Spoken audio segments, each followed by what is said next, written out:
अभिवादन टक्राउन चाहन्छु। यस पार्टीमा जो यहाँका खुला आँखाले हेर्ने जनताहरूले सायदै सोचेको थिएनन् होला हाम्रो पार्टीमा यो यो चुनावमा चाहिँ उपस्थिति नै हुँदैन भन्ने खालको उहाँहरूको सोच थियो। मलाई जहाँसम्म लाग्छ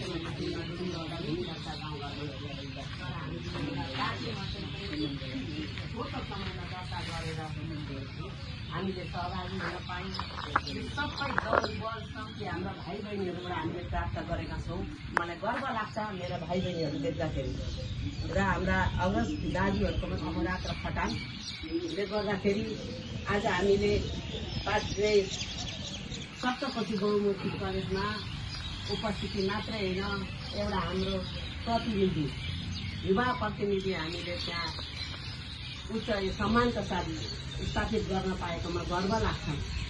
यसरी नै वास्तवमा भन्नु भने देशको स्थिति र पुराना पार्टीहरूको हैकम र पुरानो पार्टीको यो चलन र हामी जस्ता गरिब पृथ्वीमा विवेक र जनता माझको भिडन्त गराउने यो कार्य देख्दाखेरि अहिले हामीलाई यो देश समग्र देशको लागि हाम्रो जसपा पार्टी मात्र एउटा विकल्प हो कि देशको विकास र जनतालाई समझदारीतर्फ लानका लागि सशक्त पार्टी हो भन्ने कुरो हामीले जहाँसम्म बुझेका छौँ र प्यारा भाइ बहिनीहरूले पनि त्यही अनुसार सशक्त रूपले सहभागी भई आज सफलता हासिल गर्नुभयो।